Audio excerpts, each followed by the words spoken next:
Ushbu kontent Milliy immigratsiya huquqi markazi va xalqaro qochqinlarga ko'mak berish loyihasi ma'lumotlari asosida tayyorlangan. Amerika Qo'shma Shtatlari federal hukumati immigrantlarga ta'sir qiluvchi qoidalarni o'zgartirmoqda. Ushbu qoidalar Pittsburgga qanday kelganidan yoki hozirgi immigratsion maqomidan qat'iy nazar barcha immigrantlarga taalluqlidir. Immigratsiya va bojxona nazorati xizmati, ya'ni ICE, odamlarni ularning teri rangi, talaffuzi, kiyim-kechagi va boshqa omillarga qarab nishonga olmoqda. Siz qochqin sifatida kelgan va green cardga ega bo'lishingiz mumkin, ammo teri rangingiz, talaffuzingiz yoki boshqa omillar sababli ICE sizni hibsga olishi mumkin. Boshqa shtatlarda ICE 2021-2025 yillar oralig'ida AQShga kelgan va hali green cardni olmagan qochqinlarni nishonga olmoqda. Ular ushbu qochqinlarni qayta suhbatdan o'tkazish maqsadida hibsga olmoqda. Bu holat Pittsburgda ham sodir bo'lishi mumkin.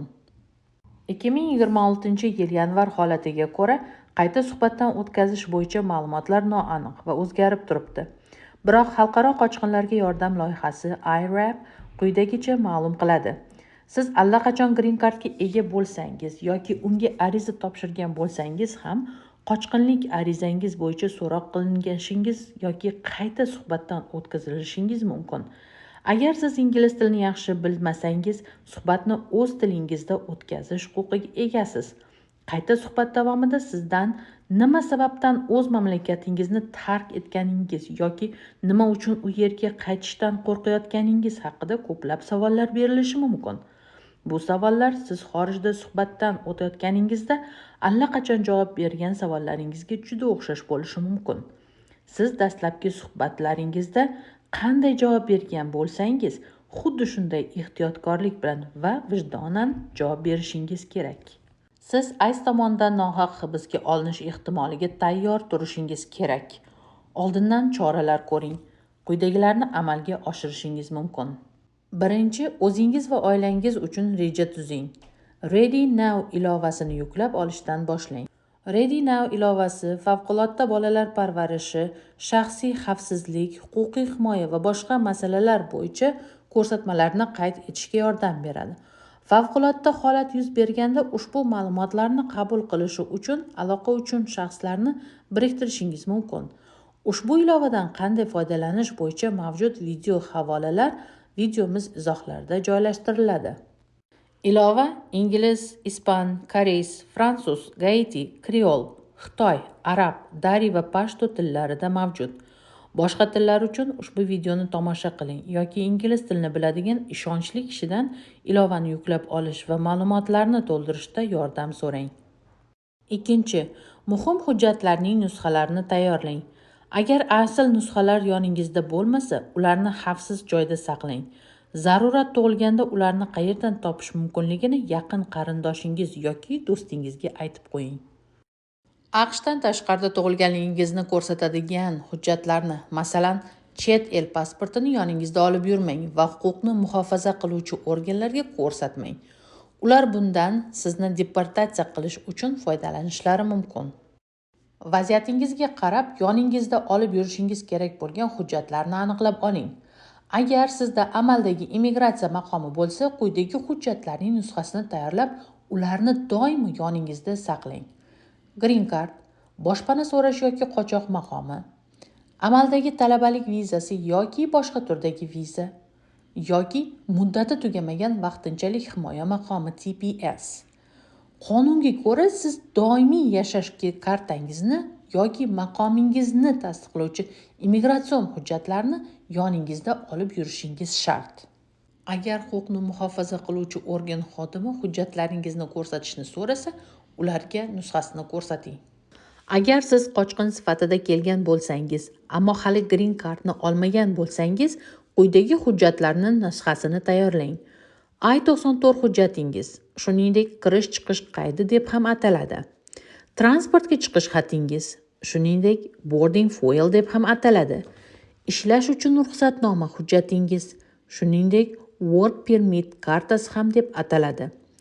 Shuningdek, agar siz green card uchun ariza topshirgan bo'lsangiz, arizangiz ko'rib chiqilayotganini tasdiqlovchi hujjat, masalan, I-797C qabul qilinganlik to'g'risida bildirishnomadan nusxa oling. Agar sizning qonuniy vakilingiz bo'lsa, u tomonidan imzolangan G28 shaklining nusxasini tayyorlang. Bu hujjat hukumatga immigratsiya ishingizda sizni aynan shu shaxs vakillik qilayotganini bildiradi. Agar sizda amaldagi immigratsion maqom bo'lmasa, biroq maqom olish uchun ariza topshirgan bo'lsangiz yoki quyidagilar kabi ko'rib chiqilayotgan ishingiz mavjud bo'lsa, ko'rib chiqilayotgan boshpana so'rash arizasi, ko'rib chiqilayotgan immigratsiya sudi ishi yoki immigratsiya bo'yicha apellyatsiya jarayoni, maqom uchun ariza topshirayotganingizni yoki immigratsiya qarori ustidan shikoyat qilayotganingizni tasdiqlovchi immigratsion hujjatlaringizning nusxasini tayyorlab yoningizda saqlang. Agar siz hibsga olinmayotgan yoki ushlab turilmayotgan bo'lsangiz, sukut saqlang. Agar siz hibsga olinsangiz yoki ushlab turilsangiz, immigratsiya xodimiga hujjatlaringizni ko'rsating. Agar siz hujjatsiz bo'lsangiz yoki immigratsion maqomingiz muddati tugagan bo'lsa, biroq kamida 2 yil davomida AQShda yashab kelayotgan bo'lsangiz, bu yerda yashayotganligingizni tasdiqlovchi hujjatni yoningizda olib yuring. Masalan, ijara shartnomangiz, cherkov yoki maktab hujjatlari manzilingiz ko'rsatilgan holda, uy manzilingizga yuborilgan pochta xatlari, qachon jo'natilganligini ko'rsatuvchi pochta muhri bilan, ismingiz, AQShdagi manzilingiz va sanani ko'rsatuvchi boshqa hujjatlar. Agar hibsga olinsangiz, kamida 2 yil davomida bu yerda yashaganingizni tasdiqlovchi hujjatlarni ko'rsating. Bu sizni sudya bilan ko'rishish imkoniyatsiz tezkor deportatsiya qilishdan himoya qilishi mumkin. Agar siz AQShda 2 yildan ortiq yashaganingizni isbotlay olmasangiz, sudya bilan ko'rishish imkoniyatsiz deportatsiya qilishingiz mumkin. Eslatma: agar siz hibsga olinmayotgan bo'lsangiz, sukut saqlang. 3. Telefon qo'ng'irog'ingizga javob bera oladigan ishonchli shaxsning telefon raqamini yodlab oling. ICE shaxslarni hibsga olganda telefoningizni olib qo'yadi. Hibsga olingan taqdiringizda ishonchli shaxsga qo'ng'iroq qila olishingiz uchun telefon raqamlarini yodlab olishingiz kerak. 4. Agar siz hibsga olinsangiz, yordam so'rashlari mumkin bo'lgan xavfsiz joy haqida oila a'zolaringiz va farzandlaringiz bilan oldindan gaplashib oling. 5. Agar siz hibsga olinsangiz, farzandlaringiz, bank hisoblaringiz va mol-mulkingiz bo'yicha sizning nomingizdan qaror qabul qilishi uchun ishonchli shaxsga vakolat beruvchi ishonchnoma rasmiylashtirish haqida o'ylab ko'ring. 6. Farzandlaringizning maktabida va ish beruvchingizda favqulodda holat uchun aloqa ma'lumotlari yangilanganiga ishonch hosil qiling. 7. Agar eshik oldida turgan shaxsni tanimasangiz yoki hech kimni kutmayotgan bo'lsangiz, eshikni ochmang. ICE xodimlari o'zlarini politsiya xodimlari yoki Amazon yoki boshqa do'konlarning yetkazib beruvchilari sifatida ko'rsatishlari mumkin. Agar eshikni ochsangiz, ularni uyingizga kiritishga ruxsat bergan bo'lasiz va ular sizni hibsga olishlari mumkin. Farzandlaringizga eshikni ochmaslikni o'rgatish nihoyatda muhimdir. Endi, agar ICE xodimlari uyingizga kelsa, amal qilishingiz kerak bo'lgan bosqichlarni ulashamiz. Agar immigratsiya agentlari uyingizga kelsa, eshikni ochmang. Agar ular sizga haqiqiy sud orderini, bu judicial warrant deb ataladi, ko'rsatmasa, ularni ichkariga kiritishingiz shart emas. Sudya tomonidan imzolanmagan boshqa turdagi orderlar, masalan, chegara xizmati yoki ICE tomonidan imzolangan orderlar, ICE xodimlariga uyingizga kirish huquqini bermaydi. Xotirjam bo'ling, eshikni yopiq va qulflangan holda saqlang. Eshik orqali gaplashishingiz mumkin.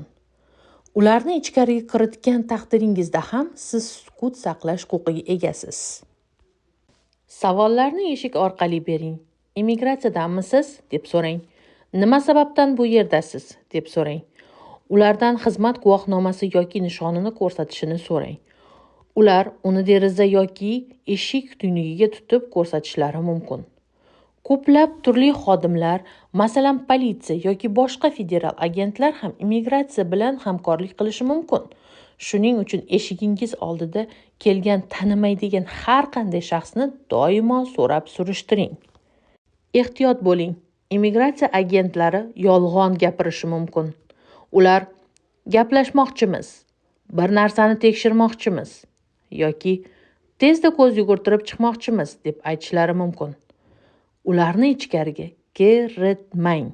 Shunday deb ayting: sud orderisiz uyimga kira olmaysiz.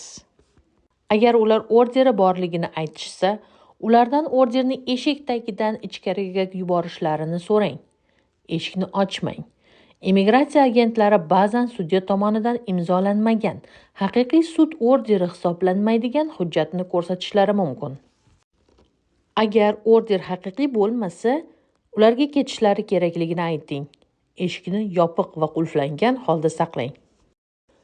Agar xodimlar eshikni buzib kirishsa yoki majburan ochsa, qochmang va qarshilik ko'rsatmang. Bu vaziyatni yanada og'irlashtirishi mumkin. Shunday deb aytishingiz mumkin: uyimga kirishingizga yoki tintuv o'tkazishingizga rozilik bermayman. Men sukut saqlashni tanlayman. Men advokat bilan gaplashmoqchiman. Agar immigratsiya xodimlari sizni hibsga olsa yoki ushlab tursa, sukut saqlang. Sizga berilgan hech qanday hujjatni imzolamang. Advokatga telefon qiling. Agar ushlab turilayotgan bo'lsangiz, advokatingiz, konsulligingiz va oilangizdan bo'ladigan tashrifni qabul qiling. Barcha hibsxonalarda konsulliklarning telefon raqamlari ro'yxati mavjud. Ro'yxatni ko'rsatishni so'rang. Agar ushbu videoni tomosha qilganingizdan so'ng savollaringiz bo'lsa yoki reja tuzishda yordam kerak bo'lsa, immigrantlarga xizmat ko'rsatuvchi mahalliy tashkilotga murojaat qiling. Agar siz hibsga olinsangiz, nima qilish kerakligi bo'yicha o'zingiz va oilangiz uchun, masalan, Immigratsiya huquqi resurs markazi tomonidan taqdim etilgan ushbu namuna kabi reja tuzishni unutmang. Biz sizni va shahrimiz hamda mamlakatimiz rivojiga qo'shayotgan hissangizni qadrlaymiz. Ready Now ilovasidan qanday foydalanish bo'yicha mavjud video havolalarini videomiz ostidagi fikrlardan topishingiz mumkinligini esda tuting.